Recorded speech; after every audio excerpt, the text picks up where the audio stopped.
History. Some might love it, and others might find it boring. If you love a good history tale, then you are a cool person. Here's a cookie. And if you hate it, I am here to convince you otherwise. So, hear me out. I came bearing gifts. In this video, I'll be sharing with you some fantastic mangas that offer a unique blend of history, entertainment, and captivating storytelling. So, get ready to take notes and save my recommendation using your preferred browser. And by that, I mean Google Chrome. Others are just trash. Let's get started. One small note. All these mangas have an anime adaptation, so you can choose any version to consume them. Now let's get started, for real this time. Vinland Saga. This manga tells the story of the powerful and fierce Vikings in the late 11th centuries in Northern Europe. The main character, Thorfinn, is a boy from Iceland, whose father was killed by the Viking mercenary, Astra. Thorfinn joins Astra's crew seeking revenge. And that's how one of the greatest Viking sagas in modern times starts, following the journey of Thorfinn all over Europe and even to the American continent. One of the strengths of this work that it manages to combine the interesting storyline of Thorfinn with accurate historic events, like the Viking invasion through Europe and the role that they played in shaping the modern UK. It even tells the story of the famous Viking explorer Leif Erikson and how he managed to discover the American continent. On that note, let's start a petition to change Columbus Day into Leif Erikson Day. He even have the cooler name. Also, unlike any other depiction of Vikings in media, this manga portrays them accordingly to their values, making for a unique storyline that goes beyond good and evil. Ad Astra. This manga checks all of my boxes. Talks about my favorite historic war, has around 70 chapters, not too long, not too short, just the perfect size. And it has my favorite historic character, which is Hannibal. Let's be real. He needs a big show about him and about his life. Maybe a big Netflix movie or an HBO series. It's okay, make him gay if you want to. Just give us something. Ad Astra tells the story of the Second Punic War, with a focus on the confrontation between Carthage commander Hannibal Barca and the Roman general Scipio Africanus. Set at the end of the 3rd century BC, the manga showcased the incredible tactics of Hannibal, who nearly defeated Rome, and the brilliant strategy of Scipio, who ultimately saved his country from near defeat. Let's have a moment of silence right now for Tunisia and Carthage, who could have brought down the Roman Empire and have been on top of the world. The story covers the period from the end of the First Punic War to the end of the Second one, and is largely based on historical events. However, the characters are portrayed in a unique and dynamic way. The title Ad Astra is taken from the Latin phrase per aspera ad astra, meaning through difficulties to the stars, and represent the Roman journey to overcome the challenges posed by Hannibal to achieve glory. Kingdom. This manga tells the story of unifying China under one flag during the Warring State period between the 5th and 3rd century BC. It does that through the eyes of Shin, a young slave orphan who will crawl his way up from a foot soldier to the greatest heaven general of all time, under the rule of the King Sei, who dreams of one thing, unifying China. The appeal of reading Kingdom lies in its dynamic and engaging storytelling, as well as its detailed and realistic portrayal of ancient Chinese warfare, culture, and politics. The series also features a complex and well-developed character that you will see them evolving throughout the story. Also, it challenges the reader's mind with complex and detailed war strategies and political plotting between different kingdoms. All of this makes Kingdom an engaging story emotionally and mentally.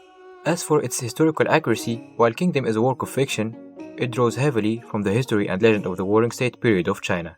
The author has stated that he did extensive research on the period to create an authentic and accurate portrayal of the time. However, certain events and characters have altered or created for the purpose of the storytelling and to make the manga more interesting. I highly recommend you start reading or watching this manga. Go, jump into the battle and see who of the great generals will rule them all.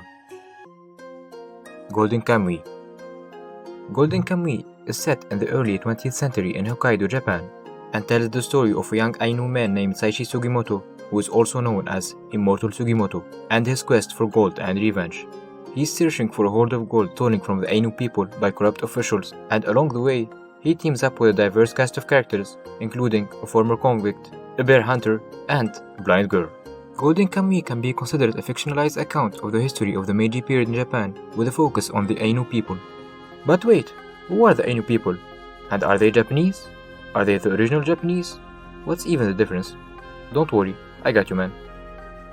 The Ainu people are an indigenous group of people who lived in Japan for thousands of years, mainly in the northern island of Hokkaido.